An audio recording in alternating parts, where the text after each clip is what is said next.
बहुत समय पहले की बात है, जब महान हनुमान जी छोटे बच्चे थे। उस समय वे उतने समझदार और अनुशासित नहीं थे जितने हमें रामायण में दिखाई देते हैं। वे एक बहुत ही चंचल, जिज्ञासु और शरारती बच्चे थे। लेकिन हनुमान जी कोई साधारण बच्चा नहीं थे। वे वायुदेव के पुत्र थे और उन्हें कई देवताओं से आशीर्वाद मिला हुआ था। हर देवता ने उन्हें कोई न कोई अद्भुत शक्ति दी थी।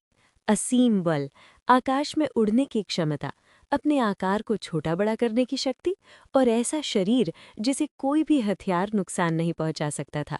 जरा सोचिए, एक छोटा बच्चा लेकिन ताकत तूफान जैसी। हनुमान जी को अपनी शक्तियों का असली अंदाजा नहीं था। उनके लिए तो ये सब बस एक खेल जैसा था। जंगलों में जहाँ ऋषि मुनि रहते थे, वहाँ का जीवन बहुत शांत और अनुशासित होता था। ऋषि मुनि दिन भर ध्यान करते, पूजा करते और अपने शिष्यों को ज्ञान सिखाते थे। लेकिन जैसे ही छोटे हनुमान वहां पहुंचते, वहां की शांति मस्ती और शरारत में बदल जाती। हनुमान जी को ऋषियों के आश्रम में जाना बहुत पसंद था। कभी वे चुपके से किसी ध्यान में बैठे ऋषि के पीछे जाकर उनकी लंबी दाढ़ी खींचते थे। ऋषि चौंक कर आंखें खोलते और हनुमान जी हंसने लगते। कभी वे पूजा में इस्तेमाल होने वाले यज्ञ के सामान को छुपा देते। ऋषि इधर उधर ढूंढते रहते और हनुमान जी पेड़ के पीछे से मुस्कुराते हुए देखते।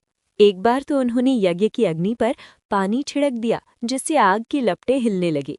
और कभी कभी वे पेड़ की डालियों से उल्टा लटक कर झूलने लगते, जबकि ऋषि ध्यान लगाने की कोशिश कर रहे होते। हनुमान जी के लिए ये सब बस मजाक और खेल था। लेकिन ऋषियों के लिए अब ध्यान करना और शिष्यों को पढ़ाना बहुत मुश्किल हो गया था।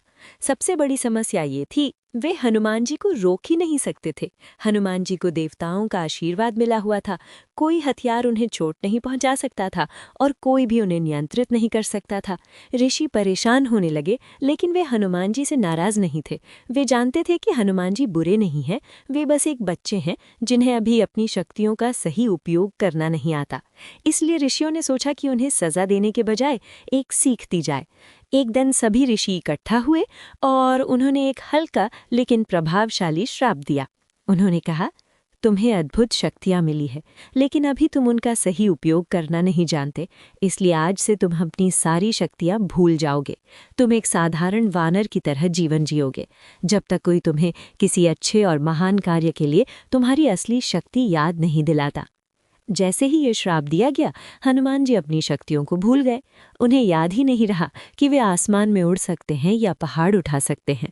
और इसी कारण धीरे धीरे हनुमान जी का स्वभाव बदलने लगा। अब वे अपनी शक्तियों पर निर्भर नहीं रहे।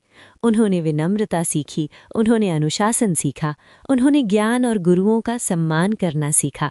समय के साथ वही शरारती बच्चा एक शांत, बुद्धिमान और भक्त सेवक बन गया। कई साल बाद जब भगवान राम माता सीता की खोज कर रहे थे, तब हनुमान जी भी उनकी सेवा में थे। लेकिन उस समय भी हनुमान जी को अपनी असली शक्तियों का पूरा याद नहीं था। तभी एक दिन जामवन जी ने उन्हें उनकी असली शक्ति याद दिलाई। जैसे ही उन्हें याद आया कि वे कौन हैं, उनकी सारी दिव्य शक्तियां फिर से जाग उठीं और उसी क्षण वही विनम्र सेवक एक महान नायक बन गया। हनुमान जी ने विशाल रूप धारण करके एक ही छलांग में समुद्र पार करके लंका पहुंच गए, ताकि माता सीता की खोज कर सके। ऋषियों की सीख सही थी। शक्ति अगर समझ और परिपक्वता के बिना हो तो वो खतरनाक हो सकती है, लेकिन वही शक्ति अगर विनम्रता, ज्ञान और भक्ति के साथ हो तो वो दुनिया बदल सकती है।